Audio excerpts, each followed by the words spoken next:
So this problem is saying when you're jumping straight down, suppose you're standing on top of something and then you jump down, and you can be seriously injured if you land stiff-legged, right?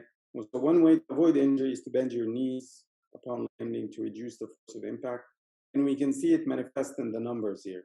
So here's the problem that describes this kind of situation or that justifies this kind of statement. So the problem says a 75-kilogram man just before contact with the ground has a speed of 6.4 meters per second. So a person is coming down like this, 75 kilograms, and they're moving at 6.4 meters per second just before contact with the ground. And then in a stiff-legged landing, he comes to a halt in 2 milliseconds. So this is the situation, let's say A. He's coming down at 6.4 meters per second. And then situation B, which is 2 milliseconds later, at situation B, he is at a halt. Question is, find the average net force that acts on him during this time. So obviously, from this moment to this moment, so from moment A to moment B, that person experienced the force from the ground. So you can draw his free body diagram in this situation here to say, there's the force of gravity coming down, pulling him down, and then during contact with the ground, there's a normal force acting on him. Combined together, this is the net force. And I want to find out what is the average net force during this time of contact. That's the question. So then, because this is a collision like this, you can think of a collision as really any problem in which two objects come in contact and they apply forces to each other. And you can tell that if you apply a force to some object, then you're going to change its momentum. So really, the collision is a story in which two objects come together, apply forces to each other, which ends up changing the individual momenta of the objects. So then you say, I want to find out how big the net force is. So say I know that the impulse is equal to the change in momentum. Right? That's the impulse momentum theorem. And then this happens anytime there's a collision, or really anytime objects apply forces to each other, you can always apply this theorem. So you say the impulse is the amount of force, the average amount of force that's being applied to the object during the contact, multiplied by the time of contact. That's what this is. The change in momentum is the final momentum, which is the mass of the object times its final velocity, minus the initial momentum, which is the mass of the object times the initial velocity.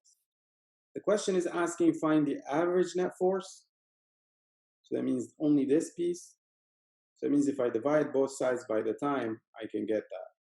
So the average net force then would be divided by the time of the mass times the final velocity minus the mass times the initial velocity, which is final momentum, initial momentum.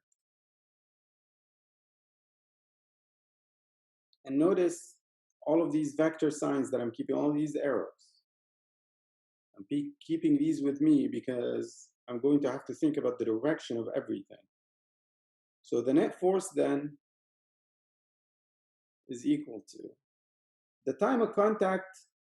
That was, in this case, 2 milliseconds, because that's the time it took from situation A to situation B. All of that is during contact, during the force from the ground being applied. So that's 2 milliseconds. Millisecond, milli means 10 to the negative 3. So that's 2 milliseconds. Times the mass of the object, that's 75 kilograms. The final velocity of the object, that's the velocity after the contact is done. And that's here, at point B. So that's a halt, which means that the velocity is 0. Because I've stopped, completely stopped. Minus the mass of the object, again 75 kilograms, times the initial velocity. The initial, I know, is 6.4 meters per second down, so it's up to me what I call positive, what I call negative. Suppose I call up positive. Velocity initial here would be 6.4 meters per second in the direction of negative 1. 0 times anything is 0. So I'm left with negative 75 times negative 6.4, that's positive, divided by 2 times 10 to the negative 3. 240,000. Granted, it's only applying for 2 milliseconds time, but it's still a huge amount of force. 240,000 newtons. Okay, part B. Okay, so I need to find the average net force again, but this time he comes to a halt in 0.1 seconds.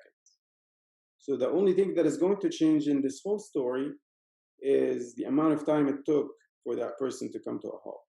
So that's what goes in here. The amount of time of contact. Why? Because the initial momentum is still the same. The person has the same mass, is still coming down with the same speed in the same direction. So the initial momentum is the same. The final momentum is also 0 because he comes to a halt. So initial momentum is the same, final momentum is the same. The amount of time is different. The amount of time is contact is different. So that means that the force will be different. So if instead putting 2 milliseconds here, I put the 0.1 seconds. So maybe I write that up here. Final momentum is 0. Okay. So this means then that it's 4,800 newtons in 0.1 seconds. So if this person is going to stop in 0.1 seconds, they're only going to experience 4,800 newtons that is applied during this time. But if they stop in a much shorter time, then they have to experience this huge amount of force. So if you plot the force over time during the force as a function of time during contact, so the force on the object is 0, 0, 0, and then the contact starts. So it goes up really high and then comes back down like this if you're only experiencing it for a short time. Or if you're experiencing it for a long time, it goes to this much and then goes like this and then stops. So the question is, would you rather to experience a big force for a short time or a small force for a big time? Now, obviously, if you want to save your knees, I would say go for the second option.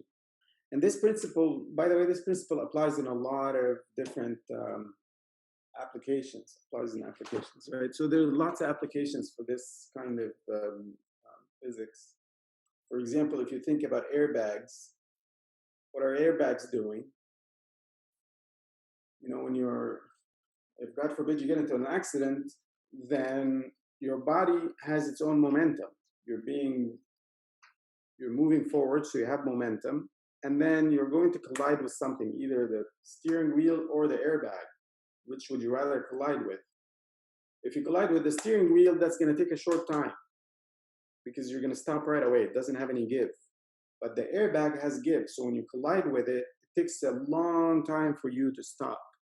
So the change in momentum of your body is the same change in momentum because you're starting with the same mass and the same velocity.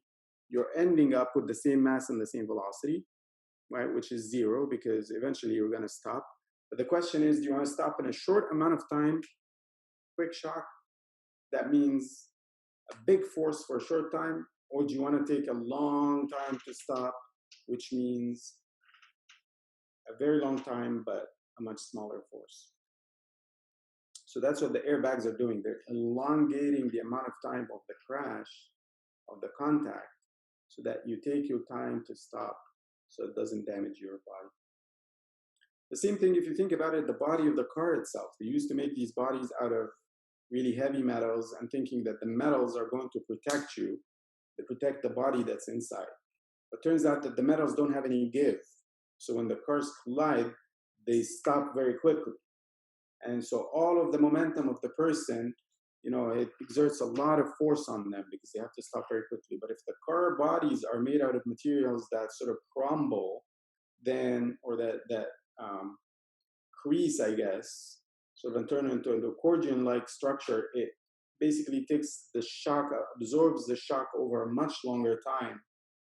So it takes the same amount of impulse because it's the same amount of change in momentum, but it takes a much longer time. So the force, the average net force then would be much, much smaller on the objects that are inside.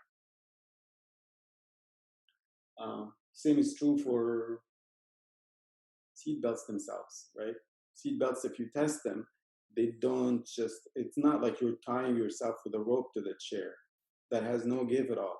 The seat belt has this mechanism where it gives you a little bit of motion and it stops you gradually, because the understanding is that it takes you some time. You'd rather apply the force over a longer amount of time so that you get a smaller force. There are lots of examples like that where you can think about that. Well, here's another one that comes to mind. If you jump in a pool, with your feet first, that's a different experience than belly flopping, right? Because when you jump with your feet first, it takes you a very long time to stop. And that time to stop means that much smaller force being applied to on average. But if you stop very quickly because your belly flopped, so you stop very, very quickly, it's a much shorter amount of time, so the force is much, much bigger.